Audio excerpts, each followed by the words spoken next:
आदिकाल से भारत संतों की जन्म स्थली रहा है। संत की भूमिका दिलों को जोड़ने की रही है।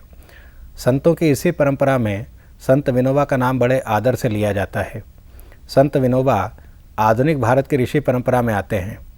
11 सितंबर 1895 को महाराष्ट्र के कुलबा जिले के गागोदा गांव में विनोबा का जन्म एक ब्राह्मण परिवार में हुआ।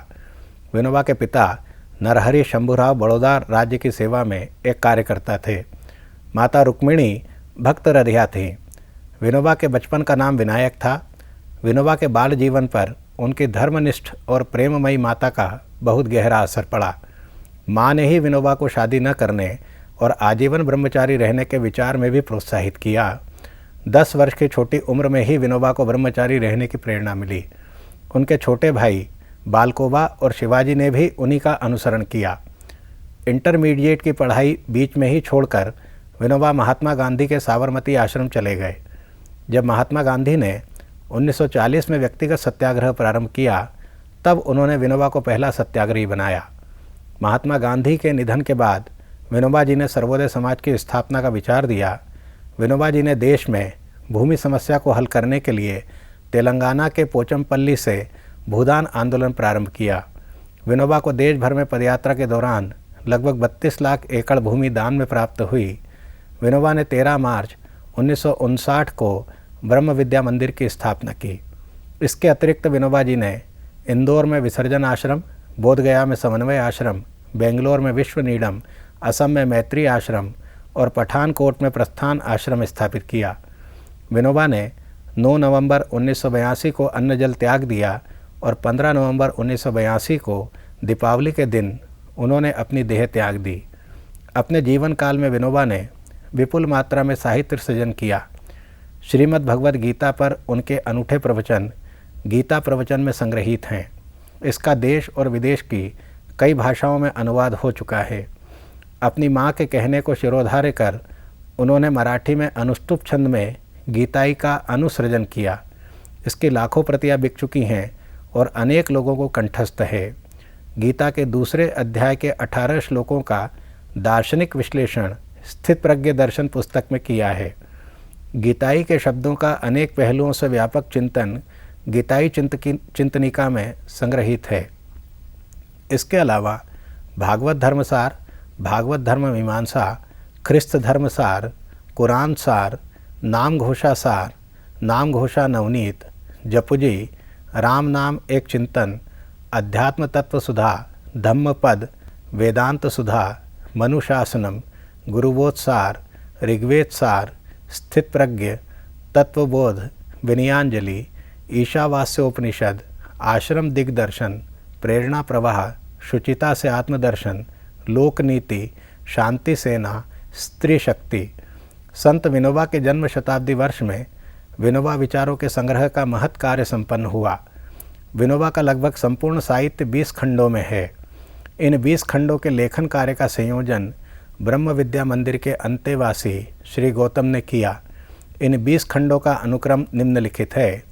खंड 1 वेद चिंतन, खंड 2 वेदांत सुधा, खंड 3 गीतामृत 1, खंड 4 गीतामृत 2, खंड 5 गीता भागवत, खंड 6 शंकर मनु, खंड 7 बुद्ध महावीर, योग सूत्र और ध्यान मीमांसा, खंड 8 बाइबिल कुरान, खंड 9 संत समागम, खंड 10 पंचामृत 1 ज्ञानदेव नामदेव एकनाथ, खंड 11 पंचामृत 2 तुकाराम रामदास आदि, खंड 12 साहित्य और आत्मज्ञान विज्ञान, खंड 13 पत्र मंजूषा, खंड 14 अध्यात्म और आश्रम, खंड 15 आरोहण, खंड 16 तीसरी शक्ति, खंड 17 शिक्षा स्त्री शक्ति, खंड 18 सामयोगी समाज, खंड 19 धर्मामृत और चरितामृत, खंड 20 शेषामृतम।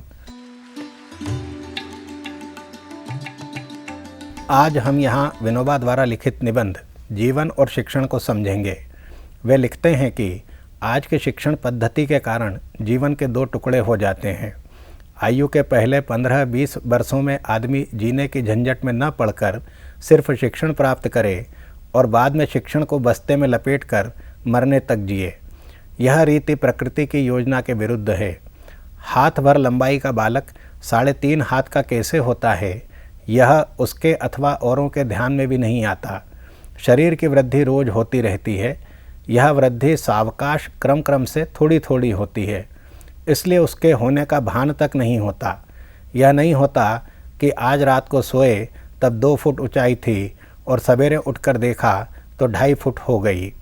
आज की शिक्षण पद्धति का तो यह ढंग है कि मनुष्य अमुक वर्ष के अंतिम दिन तक जीवन के विषय में पूर्ण रूप से गैर जिम्मेदार रहे तो भी कोई हर्ज नहीं। यही नहीं, उसे गैर जिम्मेदार रहना चाहिए और आगामी वर्ष का पहला दिन निकलते ही सारी जिम्मेदारी उठा लेने को तैयार हो जाना चाहिए। संपूर्ण गैर जिम्मेदारी से संपूर्ण जिम्मेदारी में कूदना तो एक हनुमान छलांग ही हुई। ऐसी हनुमान छलांग की कोशिश में हाथ पैर टूट जाएं तो क्या आश्चर्य है। भगवान ने अर्जुन से कुरुक्षेत्र में भगवद गीता कही।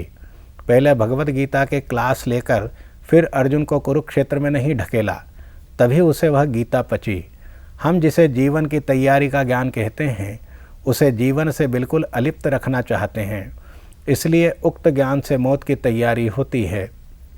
20 बरस का उत्साही युवक अध्ययन में मग्न है, तरह तरह के ऊंचे विचारों का महल बना रहा है। मैं शिवाजी महाराज की तरह मातृभूमि की सेवा करूंगा, मैं वाल्मीकि सा कवि बनूंगा, मैं न्यूटन की तरह खोज करूंगा। 1, 2, 4 न जाने कितनी ही कल्पनाएं करता है। ऐसी कल्पना करने का भाग्य भी थोड़ों को ही मिलता है, पर जिन्हें मिलता है उनकी ही बात लेते हैं। इन कल्पनाओं का आगे क्या नतीजा निकलता है। जब नून तेल लकड़ी के फेर में पड़ा, जब पेट का प्रश्न सामने आया तो बेचारा दीन बन जाता है। जीवन की जिम्मेदारी क्या चीज़ है, आज तक इसकी बिल्कुल कल्पना नहीं की थी और अब तो पहाड़ सामने खड़ा हो गया। फिर क्या करे। फिर पेट के लिए मारे मारे फिरने वाले शिवाजी, करुण गीत गाने वाले वाल्मीकि, और कभी नौकरी की तो कभी पत्नी की, कभी बेटे के लिए वर की और अंत में श्मशान का शोध करने वाले न्यूटन, इस प्रकार की भूमिकाएं लेकर अपनी कल्पना का समाधान करता है। यह हनुमान छलांग का फल है। मैट्रिक के एक विद्यार्थी से पूछा, क्यों जी, तुम आगे क्या करोगे। आगे क्या, आगे कॉलेज में जाऊंगा। ठीक है, कॉलेज में जाओगे, लेकिन उसके बाद यह सवाल तो बना ही रहता है। सवाल तो बना ही रहता है, पर अभी से उसका विचार क्यों किया जाए, आगे देखा जाएगा। फिर 3 साल बाद उसी विद्यार्थी से वही सवाल पूछा, अभी तक कोई विचार नहीं हुआ। विचार नहीं हुआ यानी, लेकिन विचार किया था क्या। नहीं साहब, विचार किया ही नहीं। क्या विचार करें, कुछ सूझता नहीं। पर अभी 1.5 बरस बाकी है, आगे देखा जाएगा। आगे देखा जाएगा, ये वही शब्द हैं जो 3 वर्ष पहले कहे गए थे, पर पहले की आवाज़ में बेफिक्री थी और आज की आवाज़ में थोड़ी चिंता की झलक। फिर 1.5 वर्ष बाद उसी प्रश्नकर्ता ने उसी विद्यार्थी से, या यूँ कहें अब उसी गृहस्थ से वही प्रश्न किया। इस बार उसका चेहरा चिंताग्रस्त था, आवाज़ में बेफिक्री बिल्कुल गायब थी। ततः किम, ततः किम, शंकराचार्य का पूछा हुआ यह सनातन प्रश्न अब उसके दिमाग में कसकर चक्कर लगाने लगा था, पर उसके पास उसका कोई जवाब नहीं था। आज की मौत कल पर ढकेलते ढकेलते एक दिन ऐसा आ जाता है कि उस दिन मरना ही पड़ता है। यह प्रसंग उन पर नहीं आता जो मरण के पहले ही मर लेते हैं, जो अपना मरण अपनी आँखों से देखते हैं। जो मरण का अगाऊ अनुभव लेते हैं, उनका मरण टलता है, और मरण के अगाऊ अनुभव से जी चुराते हैं, खिंचते हैं, उनकी छाती पर मरण आ पड़ता है। सामने खंबा है, यह बात अंधे को उस खंबे का छाती में प्रत्यक्ष धक्का लगने के बाद मालूम होती है।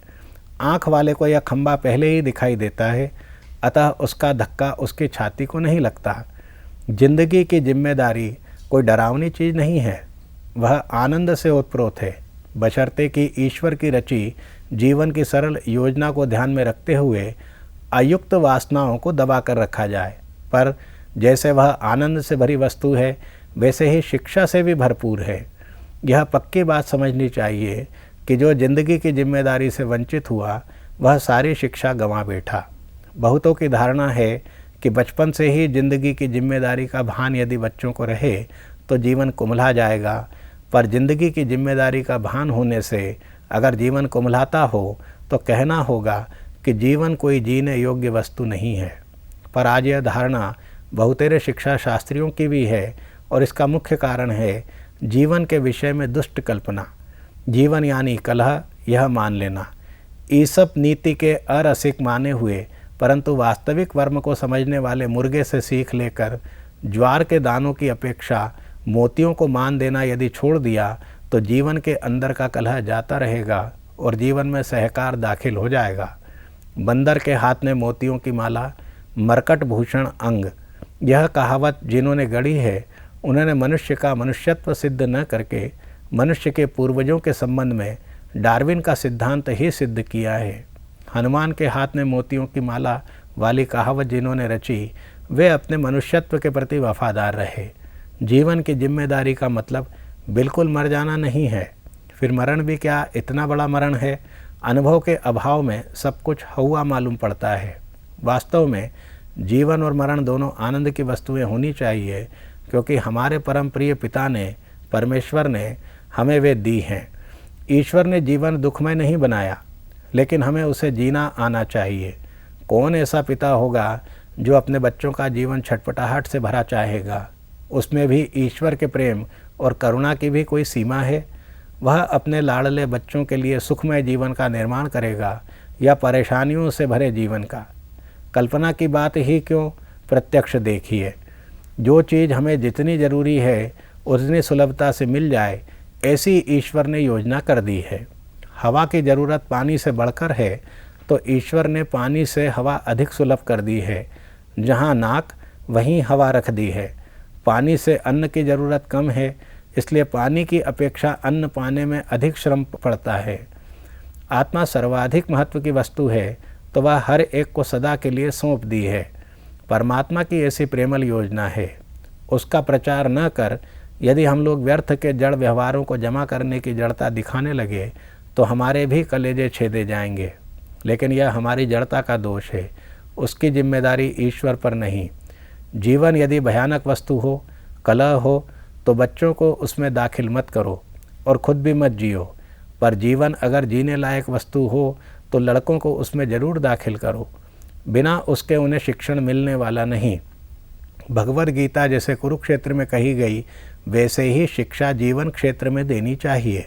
वह दी जा सकती है, यह भाषा भी ठीक नहीं है, वही जीवन क्षेत्र में वह मिल सकती है।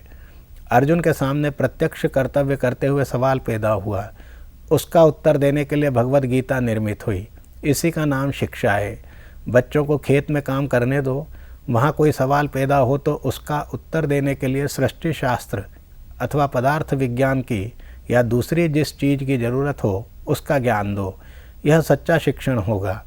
बच्चों को रसोई बनाने दो, उसमें जहाँ ज़रूरत हो रसायन शास्त्र सिखाओ, पर असली बात यह है कि उन्हें जीवन जीने दो। व्यवहार में काम करने वाले आदमी को भी शिक्षण मिलता ही रहता है, वैसे ही छोटे बच्चों को भी मिले। भेद इतना ही होगा कि बच्चों के आसपास ज़रूरत के अनुसार मार्गदर्शन कराने वाले मनुष्य मौजूद हों।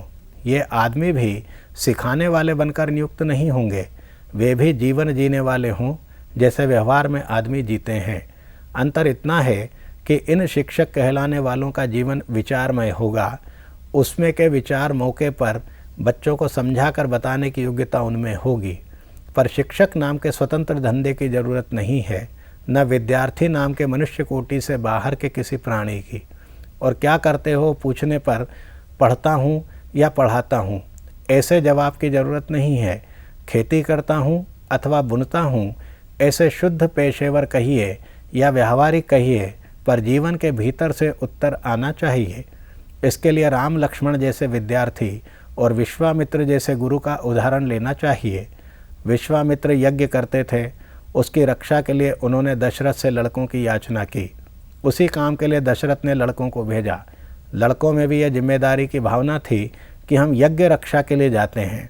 उसमें उन्हें अपूर्व शिक्षा मिली। पर यह बताना हो कि राम लक्ष्मण ने क्या किया तो कहना होगा कि यज्ञ रक्षा की।